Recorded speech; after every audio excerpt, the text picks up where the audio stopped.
Welcome to exam विवेचना।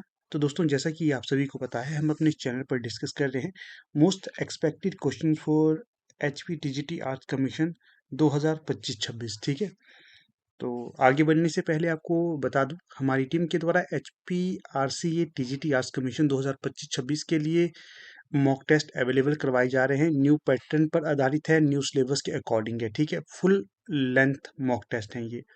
कोई query है इसके रिगार्डिंग तो यहाँ पर हमारा व्हाट्सएप नंबर शो हो रहा है 76 517 294। इस पे आप क्वेरी कर सकते हैं। मॉक टेस्ट का शेड्यूल आपको डिस्प्ले पे विजिट हो रहा होगा, तो इस शेड्यूल के अकॉर्डिंग मॉक टेस्ट होने वाले हैं। इसी के साथ आप इन्हें अपने अकॉर्डिंग एक्सेस कर सकते हैं, मोबाइल के अकॉर्डिंग, लैपटॉप के अकॉर्डिंग, या फिर प्रिंट निकालना चाहें तो प्रिंट भी निकाल सकते हो। और आपके बजट के अकॉर्डिंग मॉक टेस्ट का प्राइस रखा गया है। कोई क्वेरी है तो जल्दी से जल्दी आप यहाँ पर क्वेरी कर सकते हो, क्योंकि अंतिम समय आपके पास बचा हुआ है। तो जितना जल्दी हो सके आप इन मॉक टेस्ट में एनरोल हो सकते हो। ठीक है, तो इसी के साथ साथ अगर नोट्स इत्यादि चाहिए आपको लास्ट टाइम रिवीजन के लिए, तो वो भी अवेलेबल है। आप समय रहते इनकी क्वेरी कर सकते हो। बाकी एचपी जेवीटी कमीशन 2025-26 एचपी पटवारी के लिए भी सॉफ्ट कॉपी नोट्स अवेलेबल हैं, एमसीक्यू बेस्ड। अगर आप इन्हें परचेज करना चाहते हो तो परचेज कर सकते हो। और व्हाट्सएप ग्रुप में अभी तक नहीं जुड़े हैं तो उनके साथ भी जुड़िए, लिंक आपको डिस्क्रिप्शन में दे दिए गए हैं। तो आज की जो वीडियो रहेगी, इसमें हम क्या करेंगे, भूगोल के अति महत्वपूर्ण प्रश्नों को डिस्कस करेंगे। तो आराम से देखिएगा, जो प्रश्न आपको नहीं आते हैं तो अपनी कॉपी पे नोट जरूर कर लेना। तो अधिक समय नहीं लेंगे, शुरू करते हैं। पहला प्रश्न देखिए क्या दिया गया है। सर्वप्रथम भूगोल शब्द का प्रयोग किस ग्रीक विद्वान ने किया था? तो जो सर्वप्रथम भूगोल शब्द का प्रयोग किया गया था, ग्रीक विद्वान थे ये, एराटोस्थनीज के द्वारा, एराटोस्थनीज के द्वारा किया गया था। भूगोल शब्द का सर्वप्रथम प्रयोग 276 से 194 ईस्वी पूर्व इनके द्वारा किया गया था। यह शब्द दो ग्रीक शब्दों, जियो जिसका अर्थ है पृथ्वी, ग्राफोस जिसका अर्थ है वर्णन करना, या फिर लिखकर ये बनता है जियोग्राफोस। ठीक है, बाद में जियोग्राफी हो गया ये। अगला देखिए, प्रश्न संख्या 2। मानव भूगोल का पिता किसे कहा जाता है? तो जो मानव भूगोल का पिता कहा जाता है, फ्रेडरिक रेटजेल को कहा जाता है। ये जो जर्मन भूगोल वेता फ्रेडरिक रेटजेल हैं, इन्हें मानव भूगोल का पिता कहा जाता है। इसके उपरांत आगे है प्रश्न संख्या 30। नियतिवाद सिद्धांत के प्रतिपादक कौन थे? तो जो नियतिवाद सिद्धांत के प्रतिपादक थे, हमबोल्ट व रीटर। फिर है प्रश्न संख्या 4। The new world problems in political geography पुस्तक किसने लिखी है? तो ये होंगे ईसा बोमन। क्वेश्चन है 5। ब्रह्मांड के निर्माण का मूल कारण किसे माना जाता है? गॉड पार्टिकल्स को माना जाता है।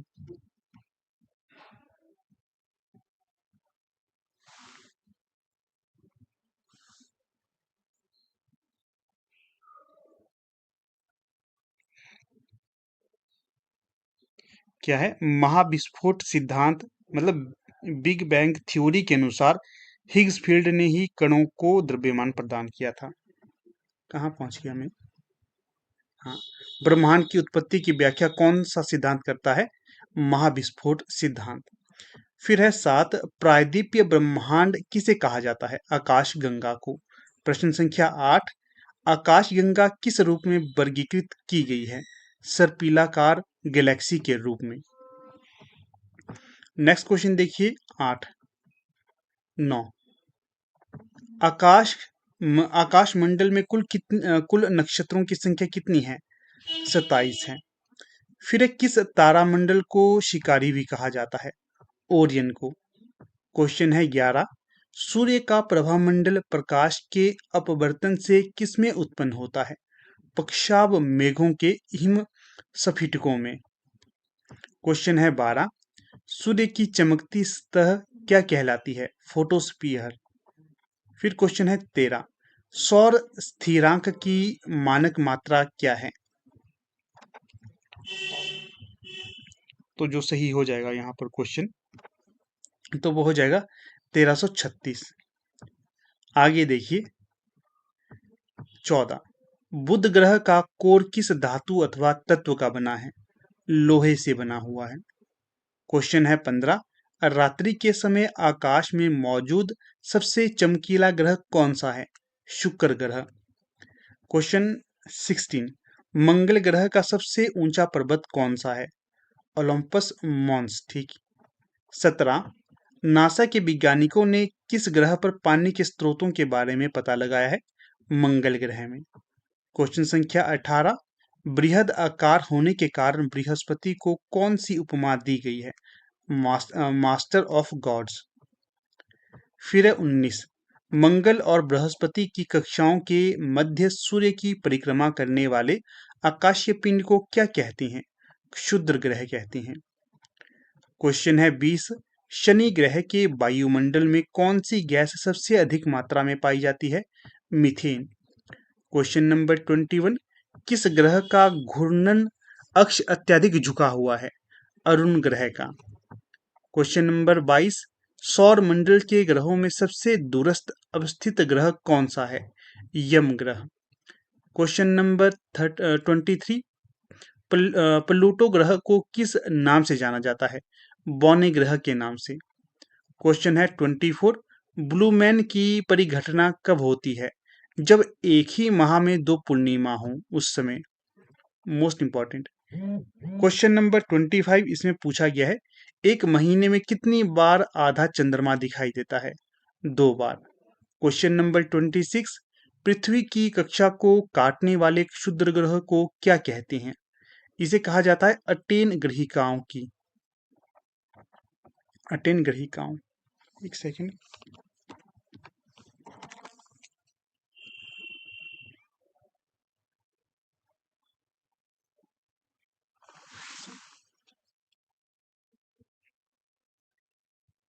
अगर वीडियो अच्छी लग रही हो तो इसे लाइक शेयर और चैनल को सब्सक्राइब जरूर कर लेना। अगला क्वेश्चन देखिए यहाँ पर,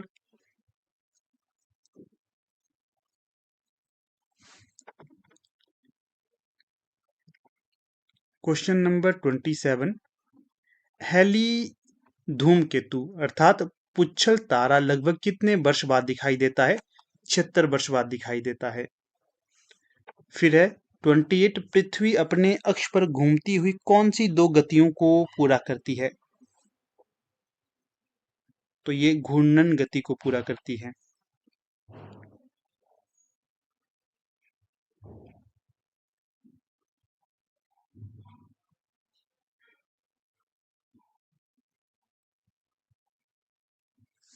पृथ्वी अपनी धुरी पर घूमते हुए 2 मुख्य गतियां पूरी करती है।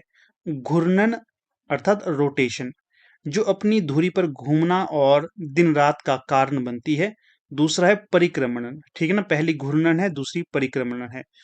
परिक्रमण मतलब जो सूर्य के चारों ओर एक निश्चित कक्षा में घूमता है और ऋतुओं के परिवर्तन के लिए जिम्मेदार है।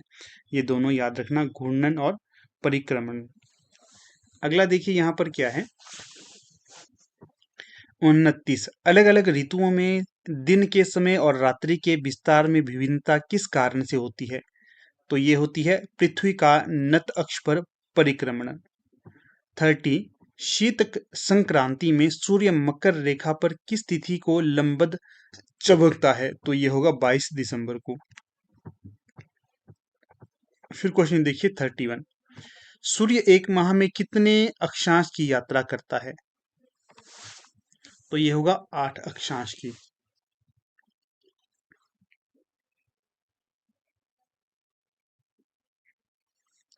इसके उपरांत अगला प्रश्न देखिएगा आगे,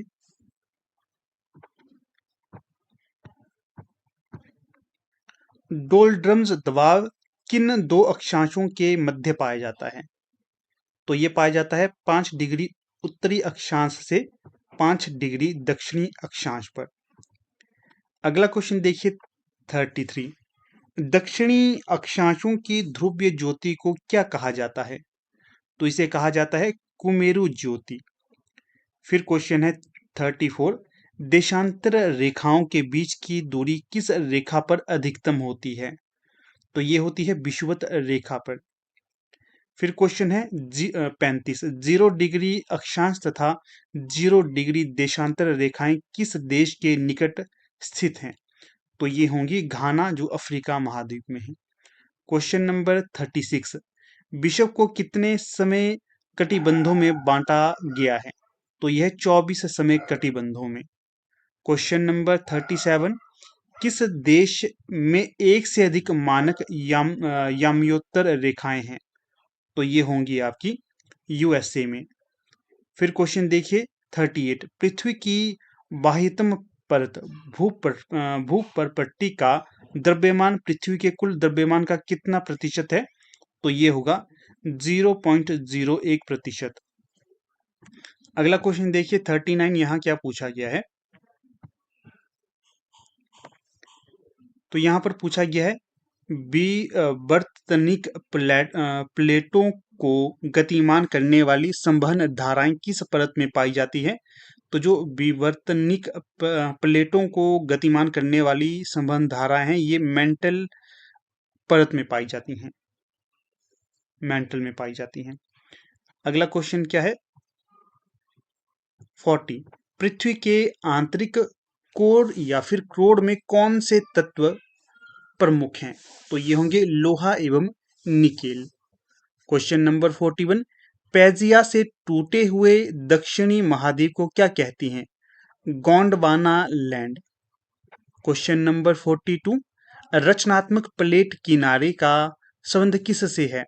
अब सारी प्लेटों से है। हो सकता है आपको लग रहा होगा मेरे पढ़ाने की रफ्तार थोड़ी सी धीमी है, तो यहाँ पर 3 डॉट होते हैं किनारे पे बने हुए ऊपर, ठीक है, यहाँ पर जाकर आप स्पीड को बढ़ा भी सकते हैं। अगला क्वेश्चन देखिए 43, रिंग ऑफ फायर किस महासागर से संबंधित है? यह प्रशांत महासागर से। क्वेश्चन नंबर 44, चट्टानों के अध्ययन को क्या कहते हैं? पेट्रोलॉजी। क्वेश्चन नंबर 45, यूरेनियम किस प्रकार की चट्टानों में पाया जाता है? कायांतरित चट्टानों में। क्वेश्चन नंबर 46, पिघली हुई मैग्मा से बनी चट्टानों को क्या कहते हैं? आग्नेय चट्टान कहा जाता है। क्वेश्चन नंबर 47, अवसादी चट्टानों की विशेषता क्या है? तो ये लिथिफिकेशन से संबंधित होती है, ये इनकी विशेषता है। अगला देखिए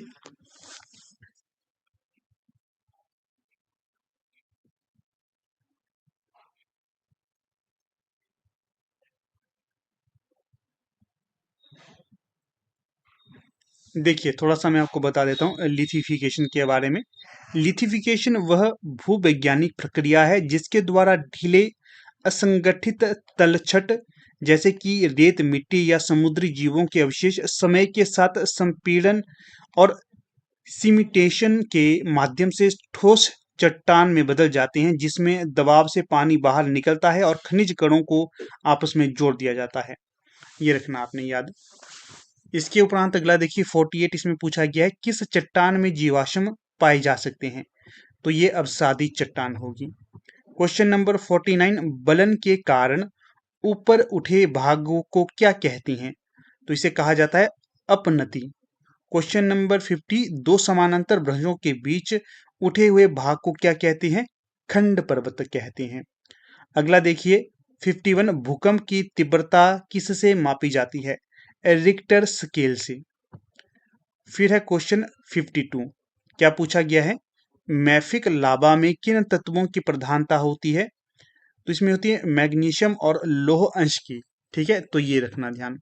लगभग हमने 50 प्रश्न यहाँ, तो नोट्स ले लेना। अंतिम समय है आपके पास टीजीटी आर्ट्स कमीशन वालों के पास, तो उसमें रहते नोट्स लीजिएगा।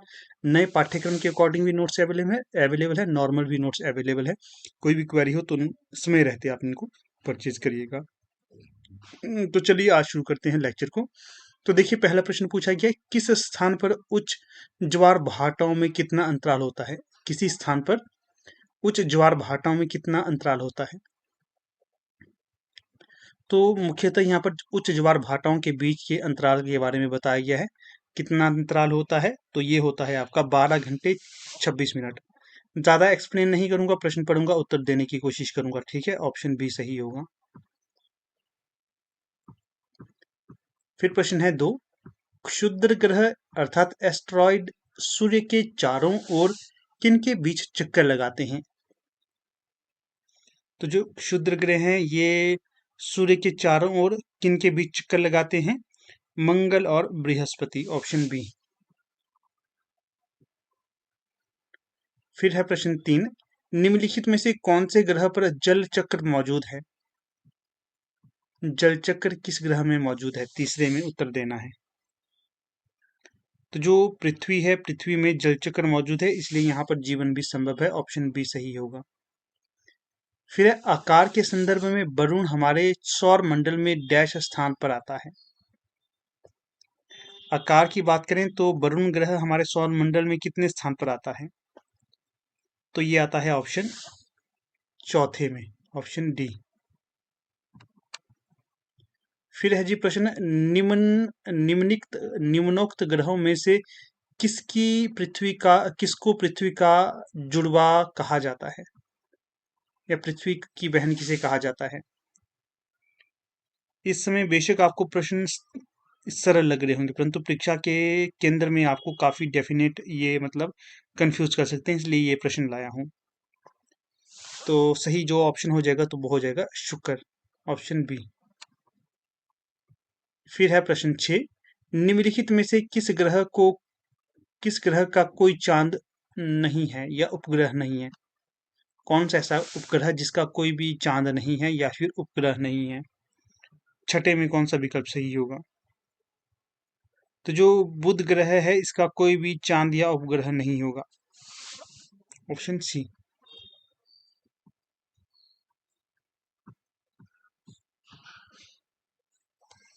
प्रश्न देखिए 7, सूर्य का पृष्ठीय तापमान आंका गया है। सूर्य का पृष्ठीय तापमान कितना होगा? 6000 डिग्री सेल्सियस, ऑप्शन ए। फिर प्रश्न है, हमारे सौरमंडल का सबसे चमकीला ग्रह कौन सा है? हमारे सौरमंडल का सबसे चमकीला ग्रह कौन सा है? ऑप्शन कौन सा सही होगा? हमारे सौरमंडल का सबसे चमकीला ग्रह होगा शुक्र, ऑप्शन ए।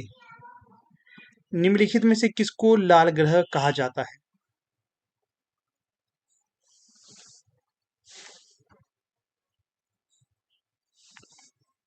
लाल ग्रह के नाम से जाना जाता है मंगल ग्रह को, ऑप्शन सी। फिर आकाशगंगा मंदाकिनी सबसे पहले देखी थी किसने?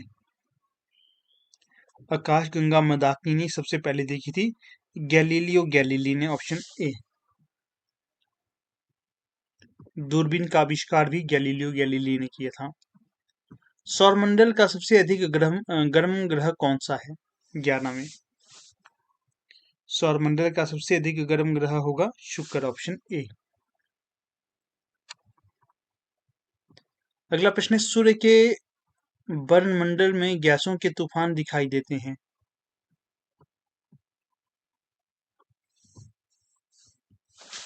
तो सूर्य के वर्णमंडल में गैसों के तूफान दिखाई देते हैं कैसे? तो ये हो जाएगा आपका सूर्य ग्रहण के दौरान, ऑप्शन डी। फिर यदि हम समुद्र तट पर बैठकर दो सूर्यास्तों के बीच बीतने वाले समय को मापें तो उससे हमें अनुमान लग सकते हैं क्या? पृथ्वी की त्रिज्या का अनुमान लग सकता है, ऑप्शन सी।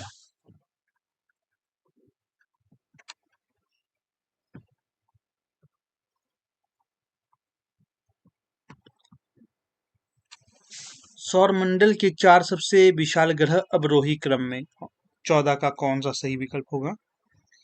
तो ये होगा बृहस्पति, शनि, यूरेनस और नेपच्यून, ऑप्शन सी।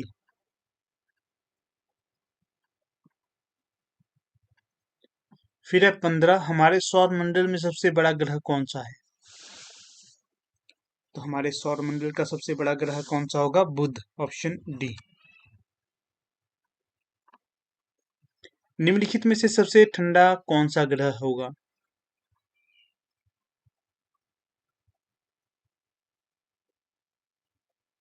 सोलह में जो सही विकल्प होगा तो वो हो जाएगा आपका प्लूटो, ऑप्शन सी।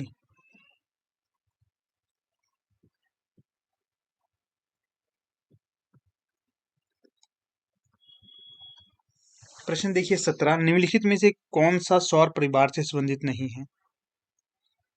क्षुद्र ग्रह, धूमकेतु ग्रह, ये तो है, और जो निहारिका है ये नहीं होगा, ऑप्शन डी। प्रश्न है, पल्सर होते हैं कैसे क्या? जो पल्सर होते हैं ये तेजी से उठने वाले तारे होते हैं, तेजी से उठने वाले तारे। ऑप्शन सी।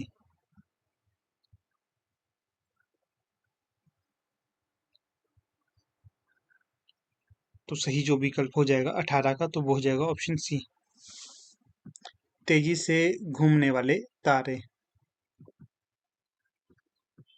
फिर निम्नलिखित में से पृथ्वी से कौन सा खगोलीय पिंड की दूरी सबसे अधिक है?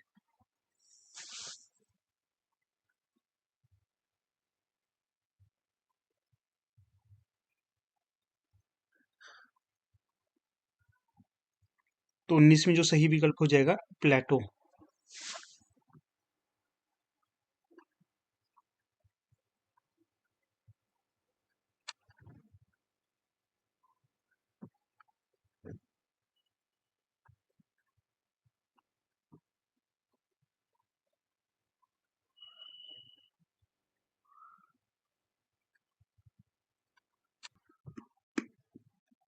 इसके पश्चात अगला प्रश्न देखिए यहाँ पर 20। सूर्य के बाद पृथ्वी से सबसे नजदीक तारा कौन सा है? तो चार विकल्प दिए गए हैं, इनमें सही विकल्प का चयन करें। तो तारे की बात करें तो सूर्य के बाद पृथ्वी से सबसे नजदीक जो तारा होगा तो वो होगा option C, Proxima Centauri. Option C सही हो जाएगा। साथ साथ में अपने उत्तर भी लगाते जाएं, ठीक है ना, एक तरह से मॉक टेस्ट भी हो जाएगा आपका ये। फिर 21 है, इसमें क्या पूछा गया है? विषुवत रेखा है, कैसी है विषुवत रेखा? तो विषुवत रेखा कैसी है? ऑप्शन बी, उत्तर और दक्षिण ध्रुवों के बीचों बीच पृथ्वी के गिर्द घूमने वाली काल्पनिक रेखा, ठीक है, विषुवत रेखा ये कहलाई जाती है। अगला देखिए 22, किस ग्रह को सांध्य तारा के नाम से भी जाना जाता है? तो जो सांध्य तारा के नाम से जाना जाता है तो वो हो जाएगा आपका शुक्र। ऑप्शन सी, शुक्र ग्रह का खास ध्यान रखना, काफी ज्यादा क्वेश्चन पूछे जाते हैं शुक्र ग्रह से। अगला है 23, इसमें पूछा गया है आपसे, सूर्य की बाह्यतम परत को क्या कहते हैं? तो जो सूर्य की बाहरी परत है, बाह्यतम परत है, उसे कहा जाता है किरीट या फिर कोरोना। Option C.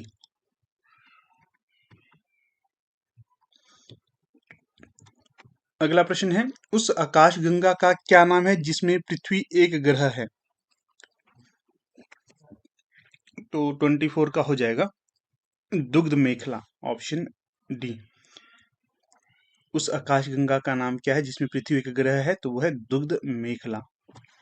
फिर देखिए 25, पूरब से पश्चिम की ओर परिक्रमण करने वाले ग्रह का क्या नाम है? पूरब से पश्चिम की ओर परिक्रमण करने वाले ग्रह का क्या नाम होगा? यूरेनस। Option B. अगला प्रश्न पढ़िए और उत्तर भी साथ में लगाते जाएं आप।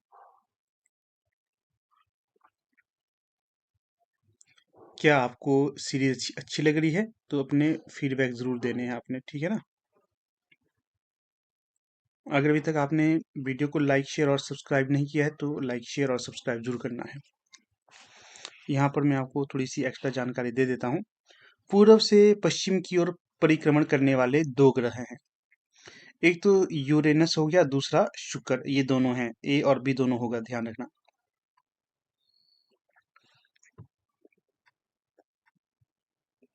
ए और बी दोनों। फिर पृथ्वी के निकटतम कौन सा ग्रह कक्षा में रहता है?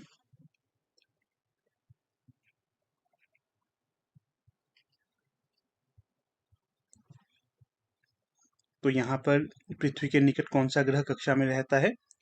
तो सही विकल्प हो जाएगा ऑप्शन बी, सी, शुक्र ग्रह।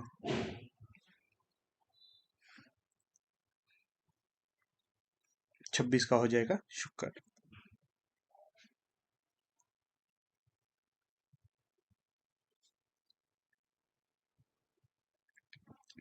इसी के साथ साथ देखिए, अगर औसतन बात की जाए, औसतन समय, तो इसमें जो औसतन समय में सबसे जो नजदीक रहता है तो बुध भी होगा, ठीक है ना, सी और डी। औसतन की बात करें, देखिए मैं पूरा बता देता हूँ। पृथ्वी के निकटतम, सबसे निकटतम ग्रह अक्सर शुक्र रहता है, जबकि पृथ्वी का जुड़वा या बहन ग्रह भी इसे ही कहा जाता है, क्योंकि यह आकार और द्रव्यमान में पृथ्वी के समान है और इसकी कक्षा पृथ्वी के सबसे करीब है। लेकिन औसतन औसतन की बात कर रहे हैं, लेकिन औसतन बुध अधिकांश समय पृथ्वी के सबसे करीब रहता है। यह इस पर निर्भर करता है कि ग्रह अपनी कक्षाओं में कहाँ है, लेकिन सामान्यतः जो बुध और शुक्र ही पृथ्वी के निकटतम पड़ोसी हैं। ध्यान रखना इसका। औसतन की बात करें तो डी होगा। अगर जहां पर अगर आपको सी दिखाई दे तो सी पे भी कर सकते हैं, अगर डी होगा तो डी पे भी कर सकते हैं। ठीक है, तो थोड़ा सा डिपेंड रहता है क्वेश्चन पे। मैं जो जाऊंगा ना, ये औसतन पे जाएंगे, बुध पे। औसतन सबसे अधिक समय पृथ्वी के निकट रहता है बुध। और ऐसे अगर दूरी की बात करें तो जो इनका सर्कल है ग्रहों का इस तरह से गोल दायरे में, उसमें शुक्र है नजदीक। अगला प्रश्न देखिए, क्षुद्र ग्रह किन ग्रहों के बीच में देखे जाते हैं? तो जो क्षुद्र ग्रह हैं किन ग्रहों के बीच में देखे जाते हैं? ये देखे जाते हैं आपके मंगल और बृहस्पति, ऑप्शन ए। अगला प्रश्न देखिएगा, निम्नलिखित में से वह ग्रह कौन सा है जो रात के आकाश में लाल दिखाई देता है? रात के आकाश में कौन लाल दिखाई देता है? एक ही तो ग्रह है जो इस तरह का है, मंगल ग्रह। निम्न में से किसे सुबह का तारा कहा जाता है?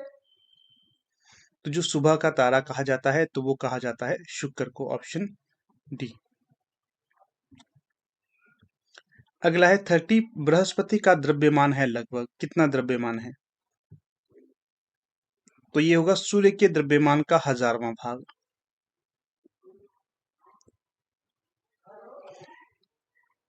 अगला देखिए 31, इसमें पूछा गया निम्नलिखित में से कौन सा एक विशालतम ग्रह है?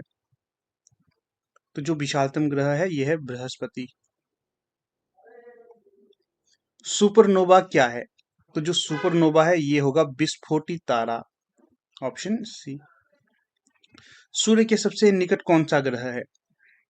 तो जो सूर्य के निकटतम ग्रह होगा तो वो होगा बुध, ऑप्शन बी। निम्नलिखित में से किसे ब्लू प्लैनेट कहा जाता है? तो जो ब्लू प्लैनेट के नाम से जाना जाता है पृथ्वी, अपनी पृथ्वी को जाना जाता है। हमारे सौर मंडल में कौन सा ग्रह लगभग पृथ्वी जितना बड़ा है? शुक्र, ऑप्शन सी। सूर्य का निकटतम ग्रह कौन सा है? जो प्रश्न रिपीट हो रहे हैं मतलब काफी इंपॉर्टेंट है। सबसे चमकीला ग्रह कौन सा है? सबसे चमकीला है शुक्र।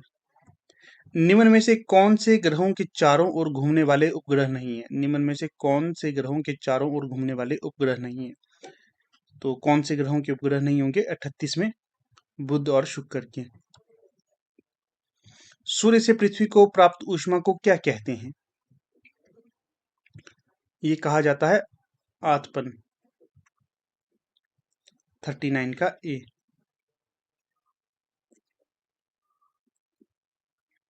देखिएगा हमारी टेस्ट सीरीज अब अवेलेबल है, अगर आप लेना चाहते हैं तो ले सकते हो।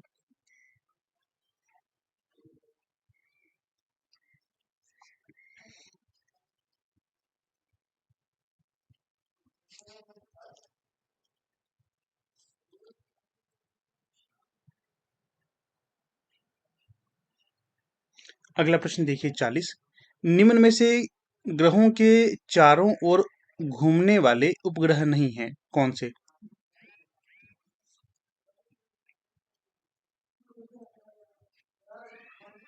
तो 40 का सही हो जाएगा बुध और शुक्र।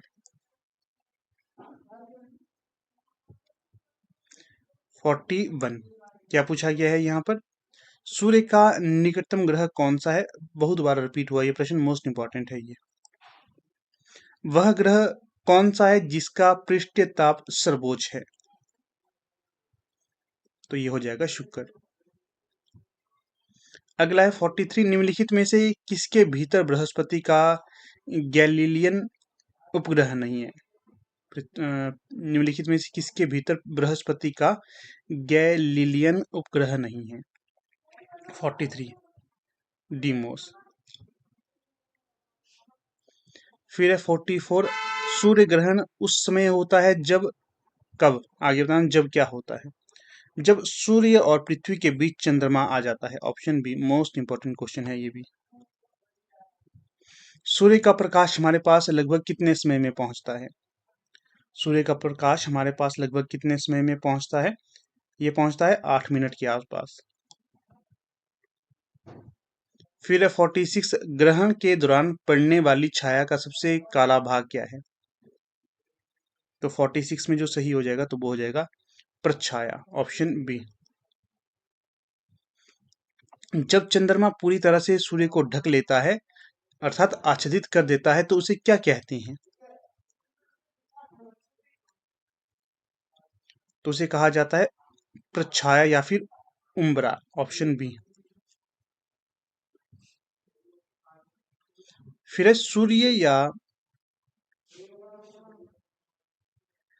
या चंद्र ग्रहण में पृथ्वी की छाया कितने भाग में विभाजित हो जाती है? तो ये हो जाती है आपकी 3 भाग में, ऑप्शन डी।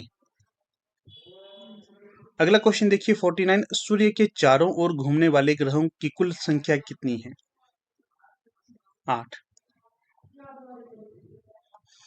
किस दिन पृथ्वी सूर्य के सबसे निकट होती है? तो ये होती है, बताइएगा। सरल प्रश्न है, मुझे लगता है आपको आता ही होगा ये।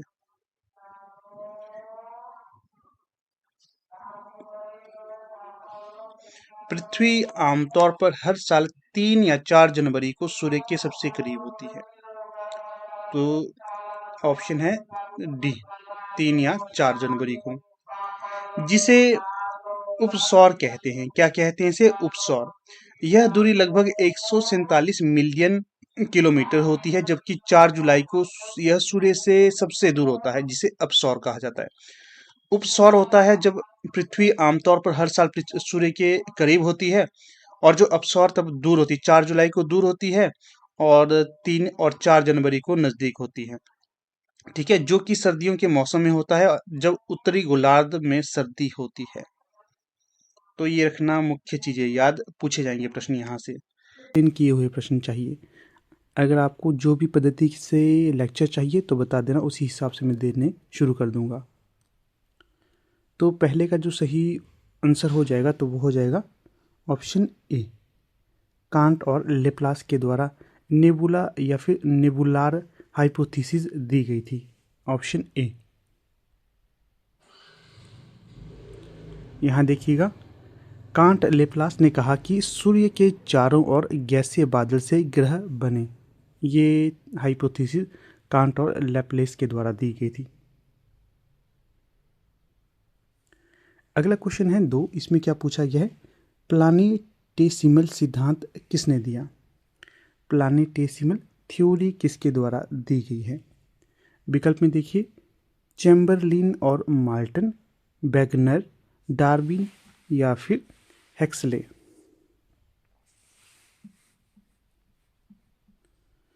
तो सही जो विकल्प हो जाएगा तो वो हो जाएगा आपका ऑप्शन ए, चैम्बरलिन और माल्टन के द्वारा प्लानिटेसिमल सिद्धांत या थ्योरी दी गई थी। अब हम थोड़ा सा देख लेते हैं आगे। इस सिद्धांत के अनुसार छोटे छोटे ग्रहणों के संयोग से पृथ्वी बनी। कैसे? छोटे छोटे ग्रहणों के संयोग से पृथ्वी बनी। प्लानिटेसिमल सिद्धांत ये चैम्बरलिन और माल्टन के द्वारा दिया गया था। अब हम इन्हें थोड़ा सा आगे और एक्सप्लेन कर लेते हैं। पूछा जा सकता है कि जो चैम्बरलिन और माल्टन थे, इन्होंने लगभग 1900 ईस्वी में ग्रहणों परिकल्पना दी, प्लानिटेसिमल हाइपोथेसिस प्रस्तुत की थी। कब? 1900 ईस्वी में। इस सिद्धांत के अनुसार ग्रहों का निर्माण सूर्य के चारों ओर घूमने वाले अत्यंत सूक्ष्म ठोस पदार्थों के जमाव से हुआ, जो तब उत्पन्न हुए जब एक गुजरता हुआ तारा सूर्य के करीब से गुजरा। ये कुछ इस तरह से हाइपोथेसिस या थ्योरी दी गई है, ध्यान रखना आपने इसका। अगला क्वेश्चन देखिए, बिग बैंग सिद्धांत किससे संबंधित है? ऑप्शन है आपके समक्ष, पृथ्वी की उत्पत्ति, ब्रह्मांड की उत्पत्ति, महाद्वीपों की उत्पत्ति, महासागरों की उत्पत्ति। तो जो आपकी बिग बैंग थ्योरी है ये आपकी किससे संबंधित होगी? ब्रह्मांड की उत्पत्ति को समझने के लिए महत्वपूर्ण है ये ब्रह्मांड की उत्पत्ति, ऑप्शन बी।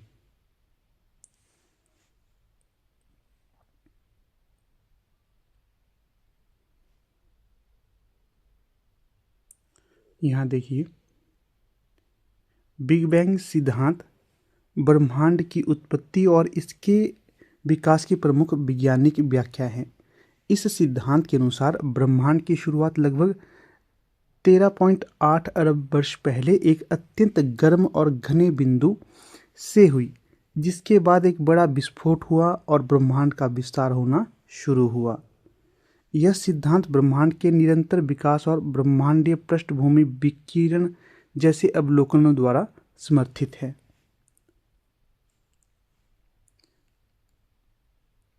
फिर क्वेश्चन देखिए 4, पृथ्वी की आयु लगभग कितनी मानी जाती है?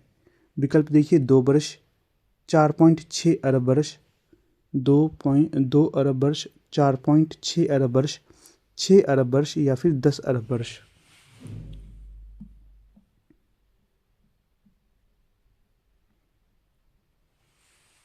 तो यहाँ जो सही विकल्प हो जाएगा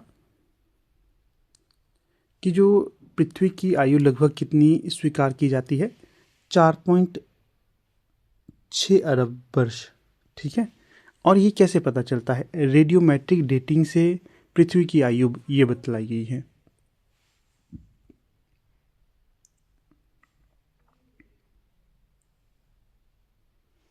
यहाँ देखिए, यहाँ पर थोड़ा सा एक्सप्लेन किया गया है।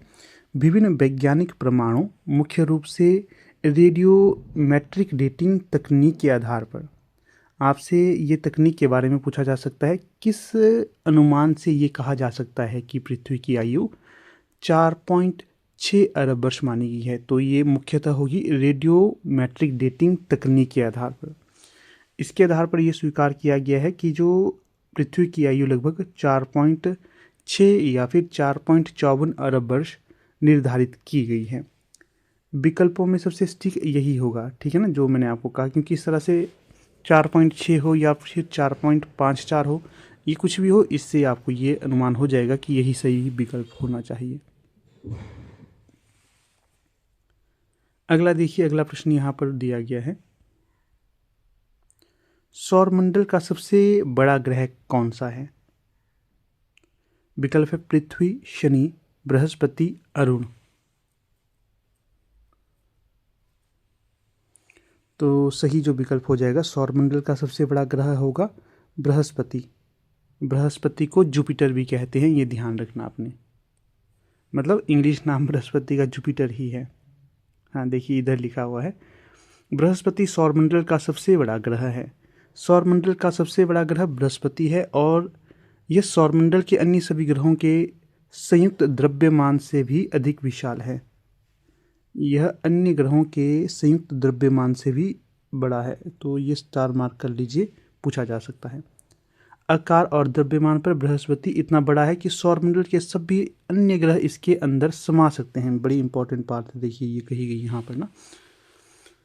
स्थान, ये सूर्य से 5वां ग्रह है, ठीक है ना, सूर्य से 5वां ग्रह है अगर स्थान की बात की जाए तो।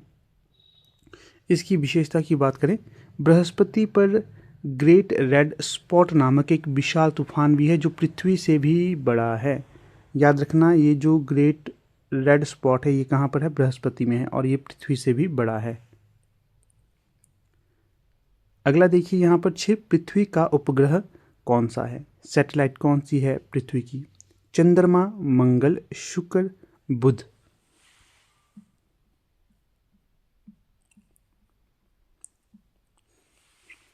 तो मुझे लगता है सभी को इसका आंसर आता होगा, चंद्रमा।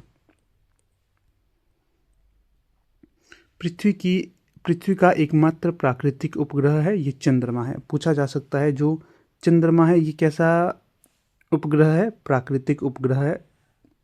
और मतलब पृथ्वी के कितने उपग्रह हैं? एक ही उपग्रह है, तो वो है चंद्रमा।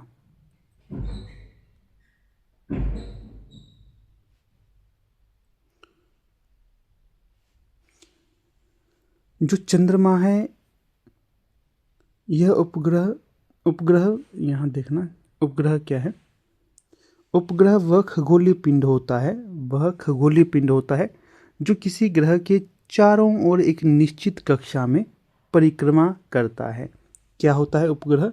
यह खगोलीय पिंड है और यह किसी एक ग्रह के चारों ओर निश्चित कक्षा में परिक्रमा करता है, घूमता रहता है, मतलब घूमने की जो चीज़ है इस तरह से घूमेगा वो, बीच में एक ग्रह, प्रमुख ग्रह होता है, ये उपग्रह है। ग्रह की जो चारों तरफ घूमता है उसे उपग्रह कहते हैं। फिर देखिए मंगल। मंगल एक ग्रह है जिसके अपने दो प्राकृतिक उपग्रह हैं, फोबोस और डीमोस। ये भी मोस्ट इंपॉर्टेंट है, पूछा गया कई बारी कि जो फोबोस और डीमोस किसके उपग्रह हैं? ये मंगल या फिर मार्स के उपग्रह हैं। अब देखिए नेक्स्ट क्वेश्चन, सौरमंडल का सबसे छोटा ग्रह कौन सा है? बुध, मंगल, प्लूटो, शुक्र।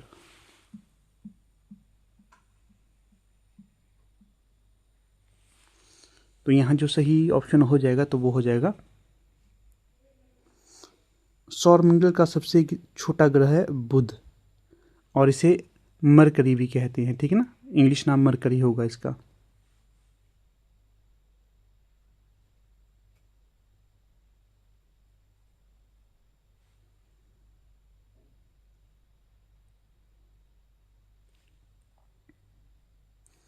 बुध सौरमंडल का सबसे छोटा ग्रह है। अब देखिए क्वेश्चन 8, पृथ्वी की उत्पत्ति का ज्वारीय सिद्धांत किसने दिया? Who gave the tidal theory of the origin of the earth? James Jean, Wegener, Darwin, Huxley. तो यहाँ जो सही ऑप्शन हो जाएगा तो वो हो जाएगा आपका जेम्स जीन। जेम्स जीन ने कहा कि सूर्य से ज्वारीय बलों के कारण पृथ्वी बनी है। पृथ्वी की उत्पत्ति का ज्वारीय सिद्धांत जेम्स जीन ने दिया।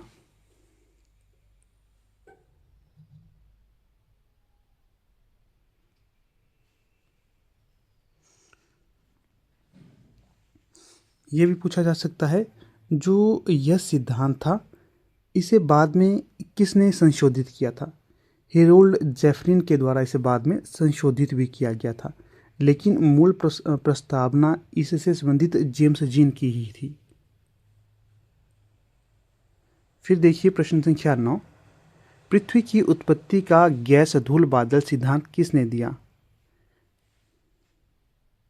गैस डस्ट क्लाउड थ्योरी किसके द्वारा दी गई है? पृथ्वी की ओरिजिन से संबंधित ये theory. Otto Schmidt, Wegener, Darwin, Huxley. तो यहाँ जो सही ऑप्शन हो जाएगा, ये जो सिद्धांत दिया गया था गैस धूल बादल का, ये ओटो शिम्ट के द्वारा, ऑप्शन ए सही होगा। ओटो शिम्ट ने कहा कि गैस और धूल के बादल से पृथ्वी बनी है। अगर बात करें ओटो शिम्ट ने 1943 में, कब? 1943 में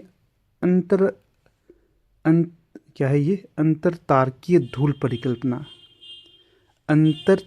धूल परिकल्पना, इसे कहेंगे इंटरस्टेलर डस्ट हाइपोथेसिस, प्रस्तुत की, जिसे अक्सर गैस धूल बादल सिद्धांत के तहत संदर्भित किया जाता है। ये इम्पोर्टेंट पॉइंट है, जहाँ पर भी स्टार लगा रहा हूँ ना, ये मोस्ट इम्पॉर्टेंट है। फिर देखिए यह सिद्धांत बताता है कि पृथ्वी और अन्य ग्रह सूर्य के चारों ओर मौजूद गैसों और धूल के एक विशाल बादल के संघनन से बने हैं। इसी तरह का एक सिद्धांत कार्ल वॉन बीजसैकर ने भी दिया, उसी वर्ष प्रतिपादित भी किया। इसी तरह का सिद्धांत एक और दिया कार्ल वॉन बीजसैकर के द्वारा भी। अगला देखिए 10, सौरमंडल का सबसे गर्म ग्रह कौन सा है? ऑप्शन देखिए बुध, शुक्र, मंगल, बृहस्पति। तो दिए गए विकल्पों में जो सही हो जाएगा तो वो हो जाएगा आपका शुक्र। शुक्र ग्रह है, इसका तापमान सबसे अधिक है क्योंकि इसमें ग्रीन हाउस प्रभाव तीव्र है। आपसे ये पूछा जा सकता है कि मान लिया सबसे गर्म ग्रह तो हो गया शुक्र, ये दिखती सी बात है और काफ़ी सारे मतलब एस्पिरेंट को पता भी है।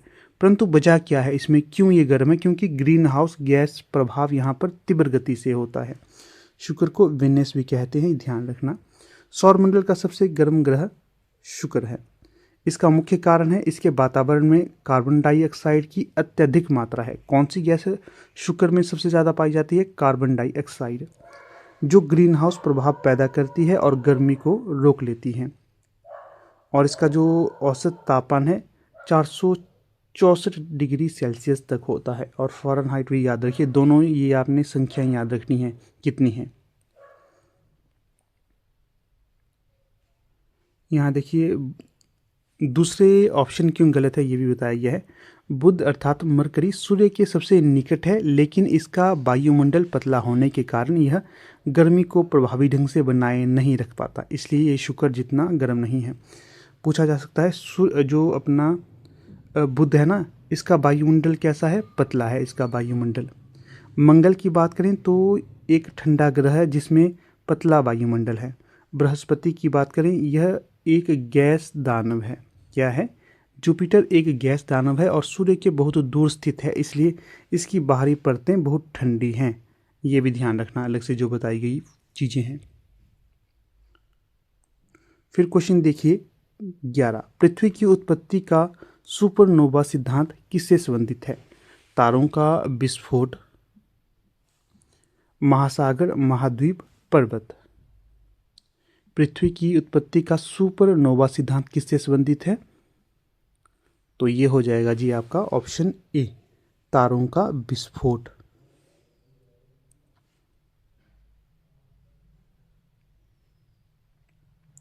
सुपरनोवा विस्फोट से तत्व बने और पृथ्वी का निर्माण इनसे हुआ। सुपरनोवा सिद्धांत या फिर सुपरनोवा हाइपोथेसिस, जिसे फ्रेड हॉयल, किसके द्वारा? फ्रेड हॉयल और हरमन वांडी ने प्रतिपादित किया था। ये पॉइंट भी इम्पोर्टेंट है और ये भी इम्पोर्टेंट है। सुपरनोवा सिद्धांत जिसे फ्रेड हॉयल और हरमन वांडी ने प्रतिपादित किया था, पृथ्वी और सौर मंडल की उत्पत्ति को एक विशाल तारे के हिंसक विस्फोटक से या विस्फोट से जोड़ा जाता है। इस विस्फोट से निकली धूल और गैस के मलबे के संघनन से ही हमारे सौरमंडल का निर्माण माना जाता है। ध्यान रखना, ये भी इंपॉर्टेंट पॉइंट होंगे। अगला क्वेश्चन देखिए यहाँ पर 12, पृथ्वी की सतह का कितना प्रतिशत भाग जल से ढका हुआ है? विकल्प आपके समक्ष है 51, 71, 81, 91। तो यहाँ से जो सही विकल्प होगा तो वो होगा ऑप्शन बी, 71%। ये सही होगा। पृथ्वी की सतह का लगभग 71% भाग जल से ढका है। ध्यान रखिए कितना है? 71% भाग।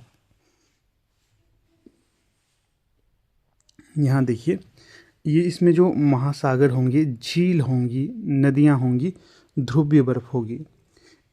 कितना प्रतिशत भाग मतलब भूमि है जो ढका हुआ नहीं है? 29%। ये महाद्वीपों और द्वीपों से बना हुआ है। यही कारण है कि पृथ्वी को अक्सर नीला ग्रह, ब्लू प्लैनेट भी कहा जाता है। पूछा जा सकता है आपको, पृथ्वी को ब्लू प्लैनेट क्यों कहा जाता है? क्योंकि यहाँ पर अधिकतर पानी है, इस कारण। अगला प्रश्न देखिए, पृथ्वी का सबसे बड़ा महासागर कौन सा है? विकल्प आपके समक्ष दिए गए हैं, अटलांटिक, प्रशांत। चलो 2 ही विकल्प आपको देता हूँ, इनके हिसाब से आप बताइए।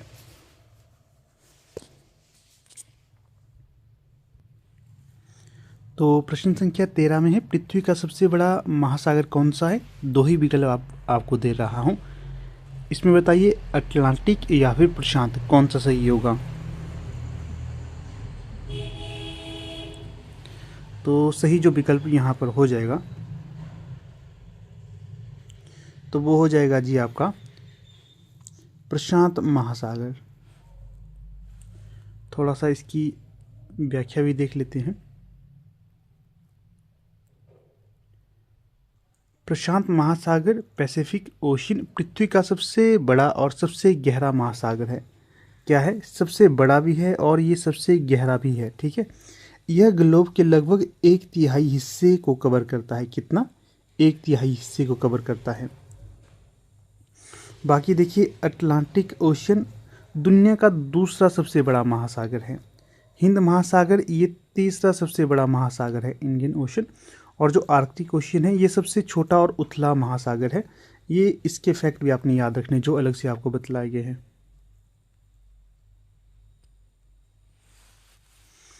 तो आगे देखते हैं अब।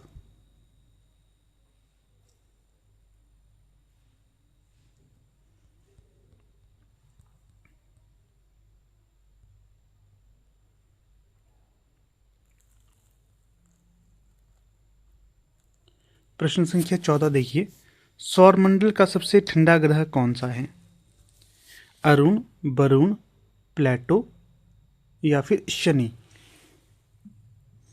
तो सौरमंडल का जो सबसे ठंडा ग्रह है तो वो होगा आपका ऑप्शन बी, प्लेटो। वरुण। कौन सा? वरुण होगा।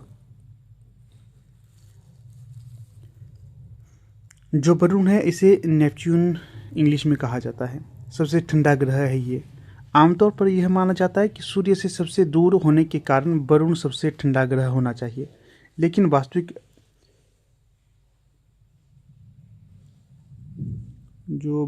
तौर पे देखने के लिए मिलता है सबसे ठंडा है अरुण, यूरेनस। ठीक है, अरुण है सबसे ठंडा ग्रह।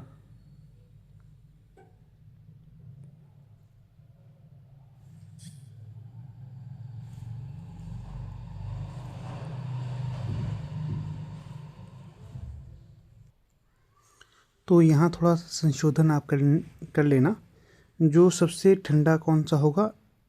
नेपच्यून नहीं होगा, यूरेनस होगा, अरुण। ऑप्शन ए सही होगा यहाँ पर। ठीक है ना, सबसे ठंडा है अरुण ग्रह, यूरेनस। ये सौरमंडल का सबसे ठंडा ग्रह है। यहाँ का जो न्यूनतम तापमान होता है -224 डिग्री सेल्सियस होता है। तो इसका तापमान भी याद रखिएगा आप।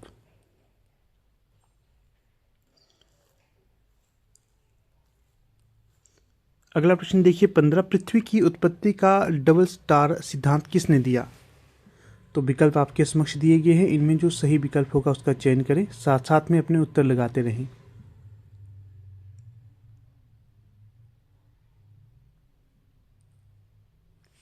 तो सही जो हो जाएगा तो वो हो जाएगा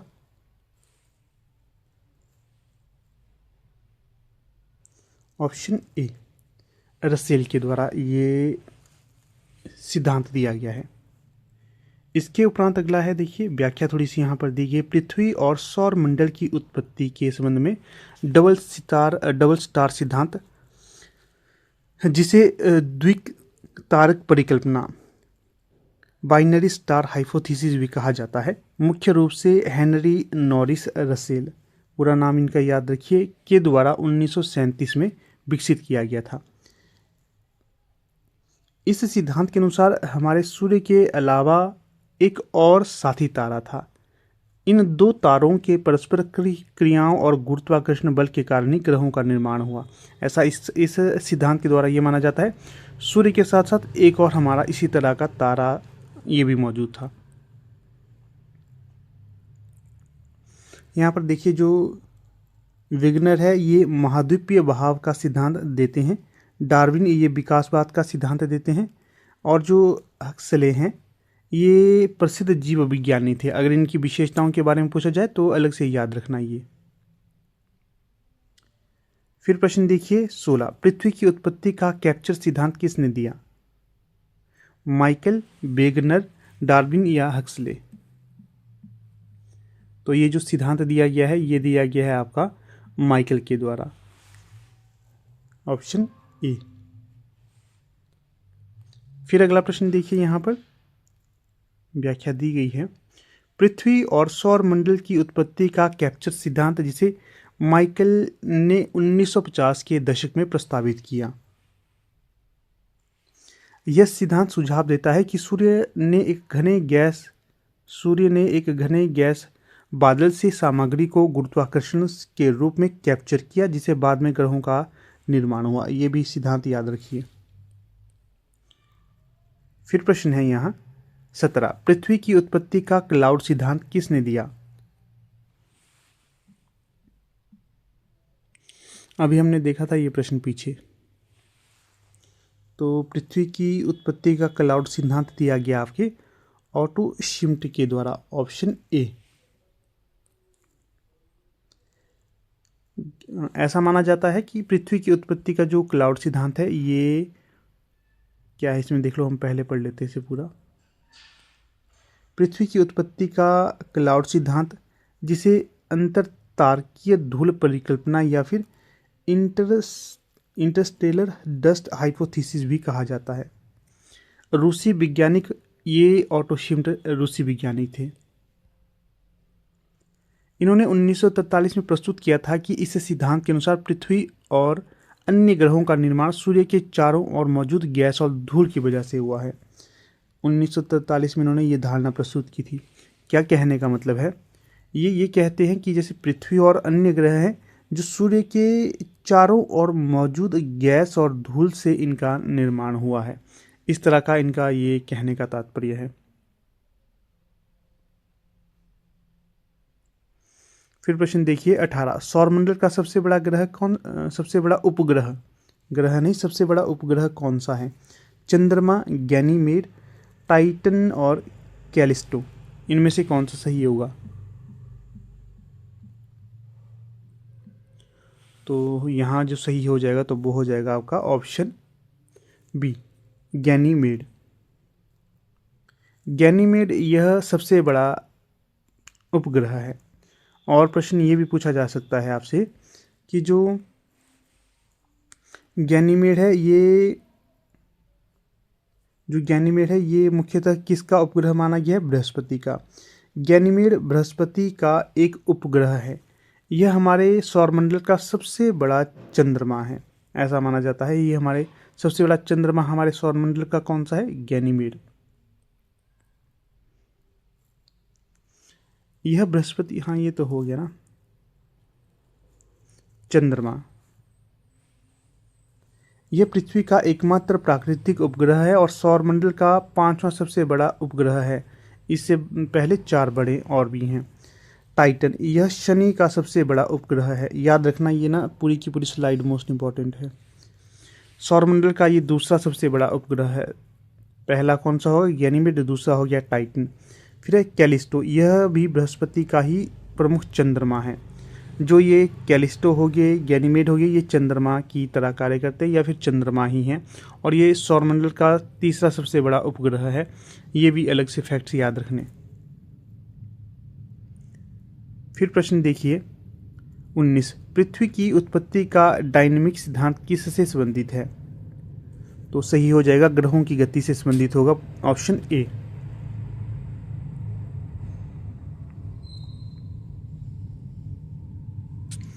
जो डायनेमिक सिद्धांत है ये महाद्वीपों की गति से संबंधित है, जिसे प्लेट टेक्टोनिक्स का आधार माना जाता है।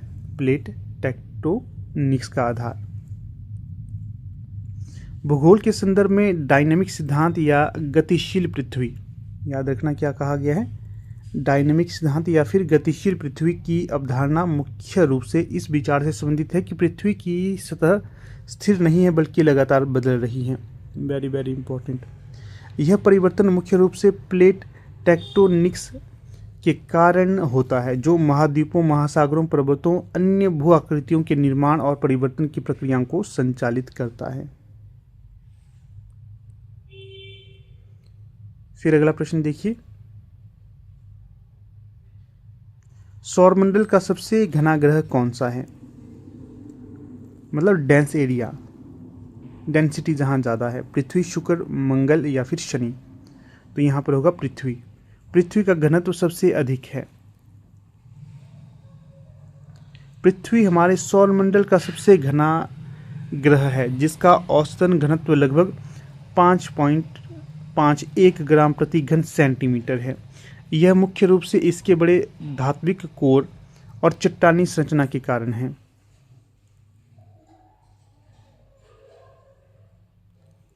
फिर देखिए, शुक्र, मंगल और शनि का घनत्व पृथ्वी की तुलना में कम है।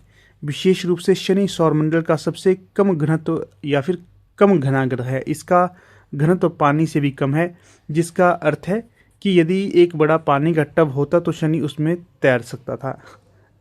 ऐसी ऐसी अवधारणाएं दी गई हैं। अगला देखिए 21। पृथ्वी का घूर्णन काल लगभग कितना है? 12 घंटे, 24 घंटे, 23 घंटे 56 मिनट या फिर 25 घंटे। तो यहाँ जो सही विकल्प हो जाएगा तो वो हो जाएगा आपका 23 घंटे 56 मिनट। पृथ्वी अपनी धुरी पर एक बार घूमने में 23 घंटे 56 मिनट लेती है। पृथ्वी का घूर्णन काल मतलब रोटेशन पीरियड, जिसे एक नक्षत्र दिवस भी कहा जाता है, वह समय है जो पृथ्वी को अपनी धुरी पर एक पूर्ण चक्कर लगाने में लगता है। जब इसे दूर के तारों के सापेक्ष मापा जाता है, यह सटीक में लगभग 23 घंटे 56 मिनट और 4.1 सेकंड लगता है। ये वेरी वेरी इंपॉर्टेंट है।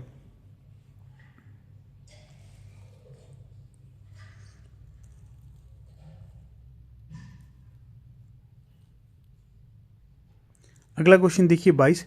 पृथ्वी का परिक्रमण काल कितना है? अभी ऊपर देखा हमने, तो सही विकल्प होगा ऑप्शन ए 365 दिन 6 घंटे। पृथ्वी का परिक्रमण काल वह समय है जो पृथ्वी को सूर्य के चारों ओर एक पूर्ण कक्षा पूरी करने में लगता है। इस सटीक समय को एक नक्षत्र वर्ष कहा जाता है, जो लगभग 365 दिन 6 घंटे 9 मिनट और 10 सेकंड होता है। ये इंपॉर्टेंट है, वेरी वेरी।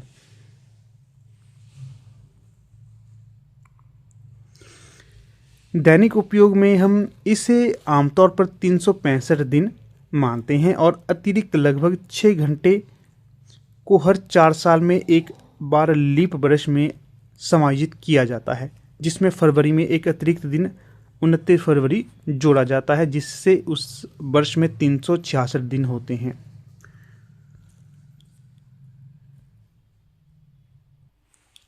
फिर अगला प्रश्न देखिए 23। दिन और रात का कारण क्या है? परिक्रमण, घूर्णन, अक्षांश या देशांतर। तो सही जो हो जाएगा यहाँ पर घूर्णन। घूर्णन मतलब रोटेशन। पृथ्वी अपनी धुरी पर लगातार घूमती रहती है। पृथ्वी के घूर्णन के कारण ही इसका एक हिस्सा सूर्य के सामने होता है, जबकि दूसरा हिस्सा सूर्य से दूर होता है।